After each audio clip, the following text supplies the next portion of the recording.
A fish should migrate to a land. Come on, will you knock that way? That's a good point. That is funny. Hey, I'll drink to that. I mean, do you guys think we have a drinking problem? I mean, this is like the 6th beer I've had, and it's 10 a.m. Hey, asshole! Yeah, no, me either. I'm just throwing it out there. Oh my god. Hey, by chance, do you guys remember what we did last night? I completely blacked out again. You don't think... Boys, we got ourselves a problem. No, Slattery, that's not us. I mean, there's no way we would... No, we would never hurt dogs, I think. Just wish I could remember. No, we're fine. I think we're fine. Yeah, we're fine. Hello. Oh, hey. Technically, yes. I mean, you need a drink to survive, right? Well, yeah, I know that's for water. Yes. Yeah, I mean, we've been drinking. So what? Yes, I know it's every night. It's just something to do, you know? Blowing off some steam. No, we don't have a problem. Look, I gotta get inside. Nothing. We're probably just gonna go to the dance here, then, I don't know. Jim said he's got some fireworks, so we're probably gonna go light those off. No, it's gonna be fine. No, trust me.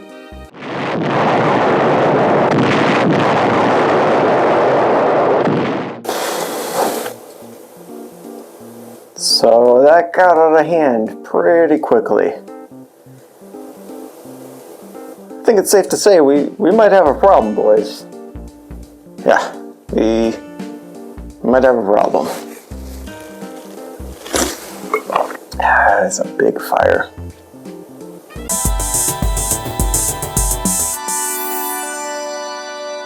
What's up, everyone? So if you remember a couple of uploads ago, I said that this is the longest my hair has ever been, which is true. That's why I've actually started wearing my hair up. See? Get a little better look at that. But the cool thing is that I realized when I looked in the mirror the other day that now I look exactly like a Viking, which is sweet. I mean, it's like, come on, like that's like looking at my own reflection right there, right? Like, I mean, like, can you even tell who's who here?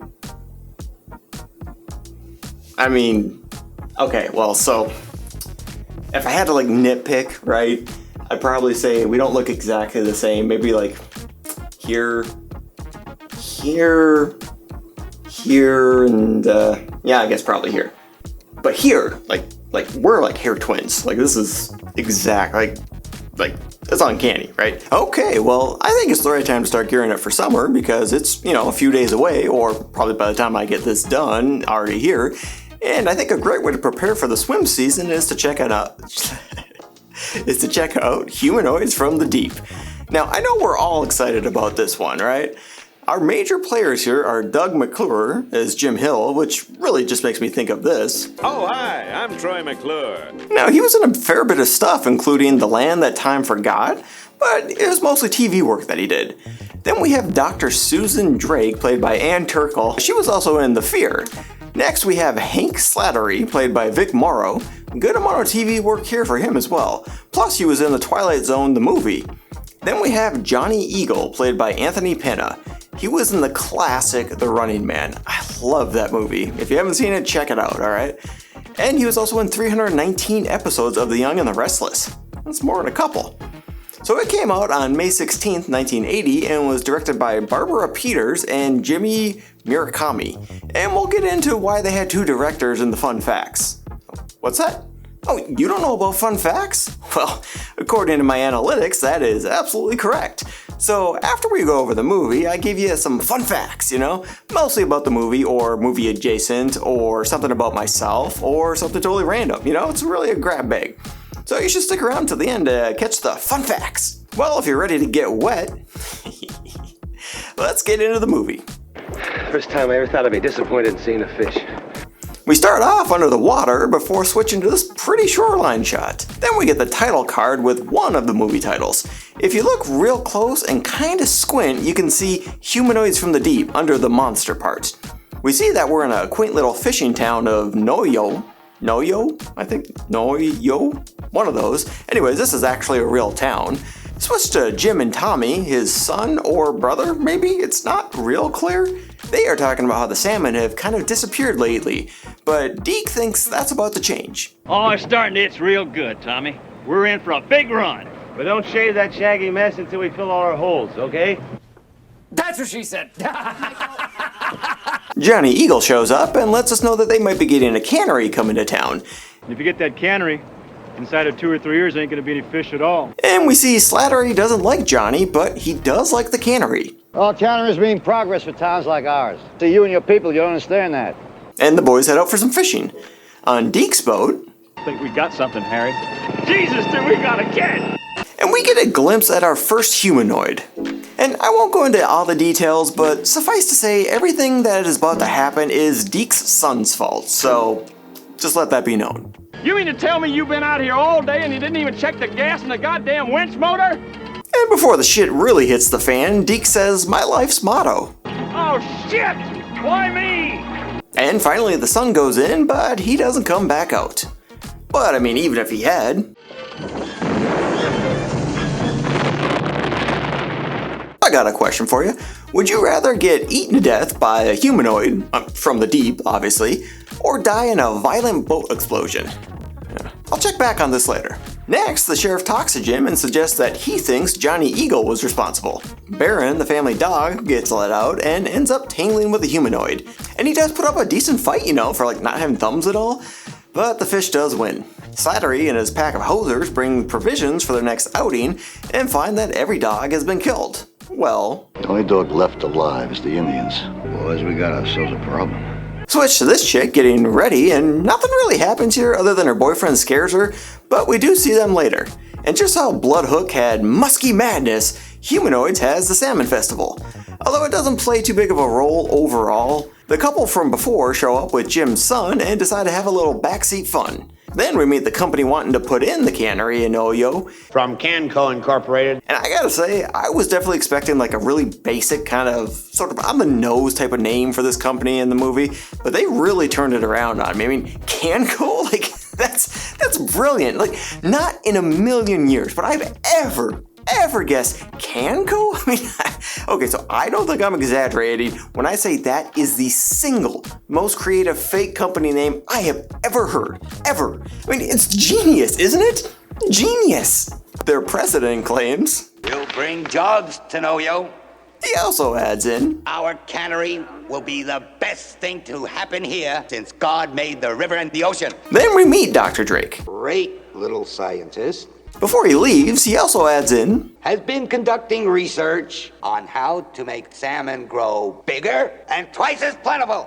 Everyone is having a great time when Johnny Eagle comes in, and it looks like Slattery came up with a plan. But so has Johnny Eagle. File suit for the return of all Indian lands along the river. I'm gonna stop your cannery, Slattery. Do it by the law. Your law! Well, Slattery and his goons don't care for that, so they take it outside. In a not-so-fair fight. How are you gonna convince a dumb Indian? Let him go. Let him go.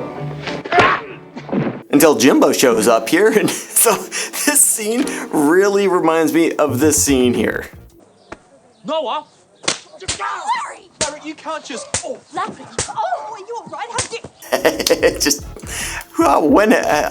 is it just me? Like, I feel like everyone's wanted to do that sometime. Swack, swack, swack. The next day, Slattery goes to spy on Johnny Eagle and finds out Johnny Eagle was serious. He's so sure this is a landmark case, he's gonna take it on for free. Well, with a name like Johnny Eagle, you're gonna be serious. Got to Jimbo taking out Drake and the other Canco management, and I'm pretty sure this isn't how you actually salmon fish. You know, I mean, that would take for friggin' ever. They get something on the line, but it breaks before they can get it in. We also see the backseat couple from last night wandering around the beach. I guess we'll call it. And when they're in the water, Jerry does a classic fake out. Come on, Jerry, don't be an ass! And if I know anything, that's the way to get chicks. They love it. This guy fucks. But before they can get there, he gets humanoided. I think that's the technical term for it. And the chick is next, but she probably gets it worse here. Oh, which reminds me, have you thought about whether you'd rather get eaten to death by a humanoid or die in a violent boat explosion? Personally, I think I gotta take the boat explosion, right? I mean, so, like, what happens if the humanoid that's eating you is a really slow eater, and it ends up taking like 3 days to die? I mean, that would be awful. At least with the boat, it's over fast, you know? Well, unless you get blasted into the water and end up with a Two-Face type of situation, or blast in the water, then getting eaten by a humanoid. Huh.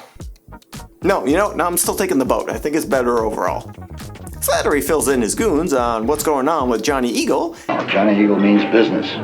And he suggests We gotta take care of Johnny Eagle and his people. We can have no cannery.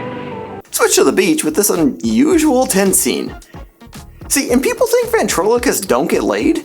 See, I mean, this guy also fucks. Not for long though, because the Noid gets him, and she tries to get away, and I know all 3 of the women watching this just thought, oh, that would really hurt running without a sports bra. And I'm sure you're right, you know, I have no way to know, but to prove to you that I'm a feminist, I'm gonna watch this scene on repeat, alright? Until I can fully sympathize with you ladies, no matter how many hundreds or possibly thousands of times I have to watch it. I'm doing it for you ladies. Anyways, she gets humped to death.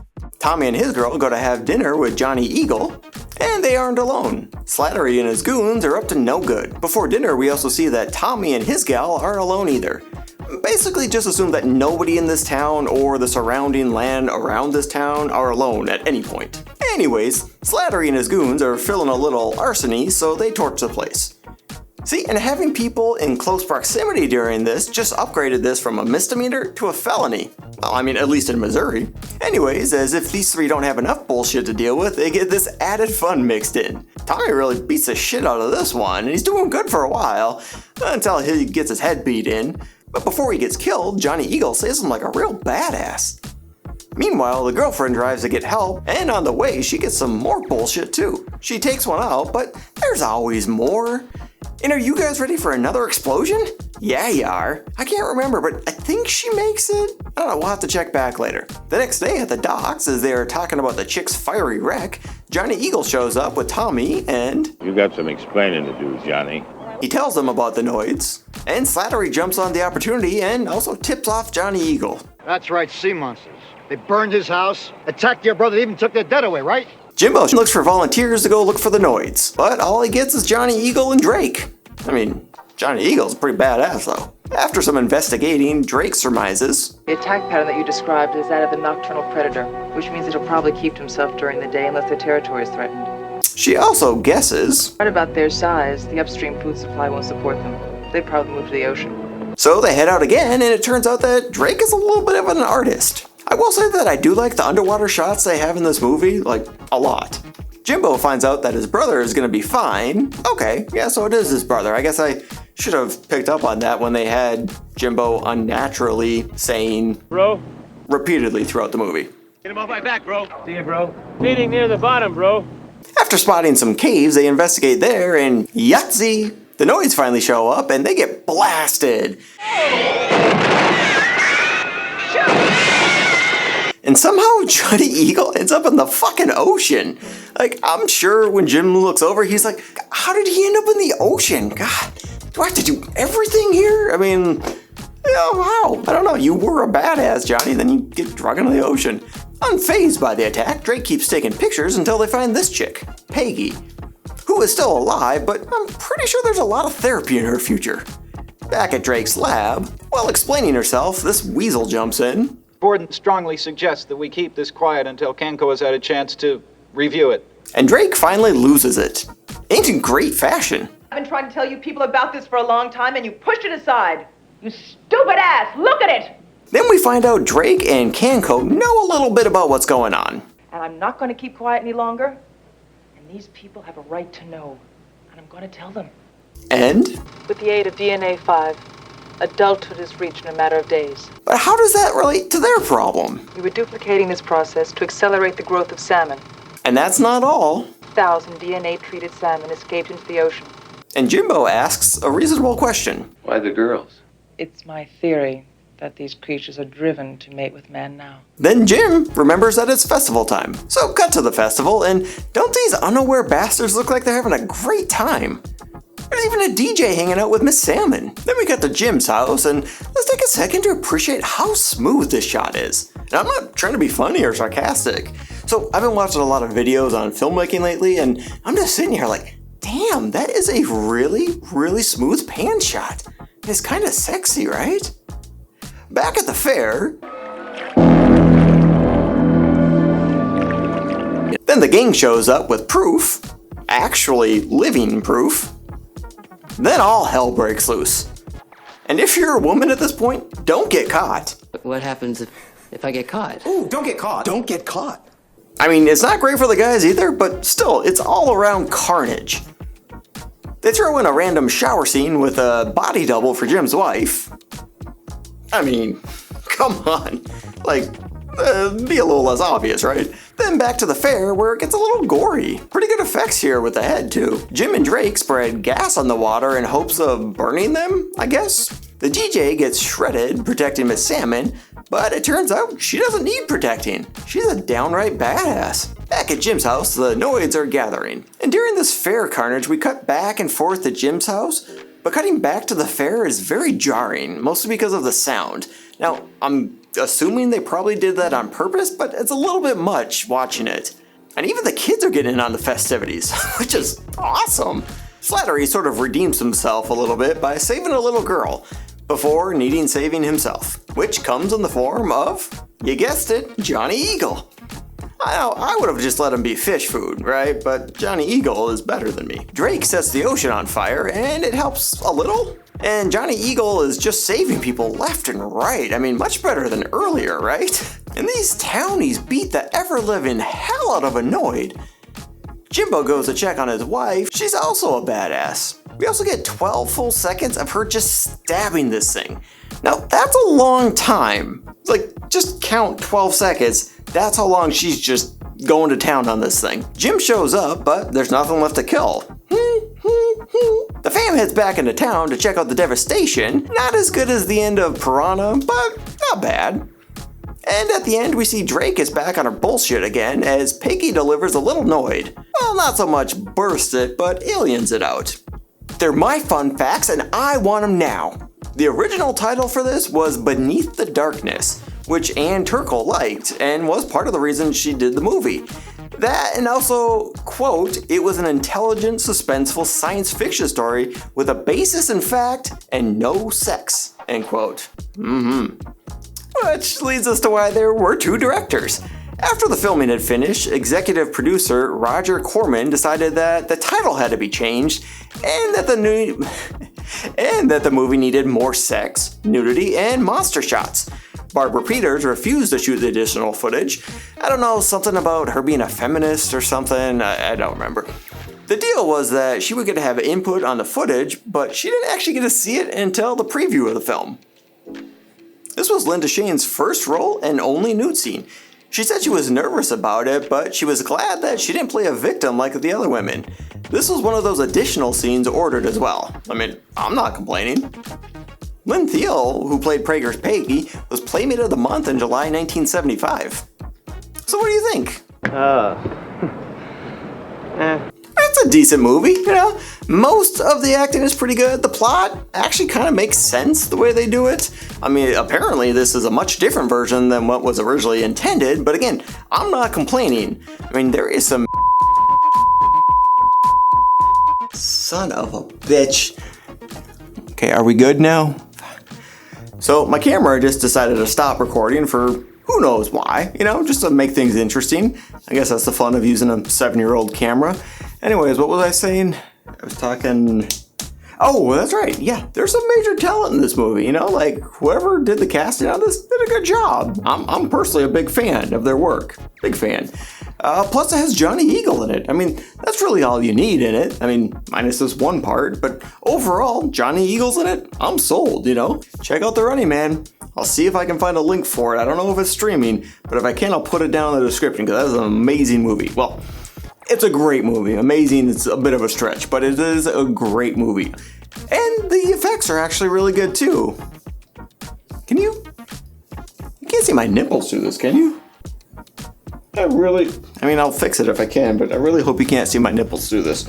Anyways, yeah, the effects are really good, you know, like, it's kind of slow to build up to them, but then once they're there, they're pretty gory, but they're also pretty great.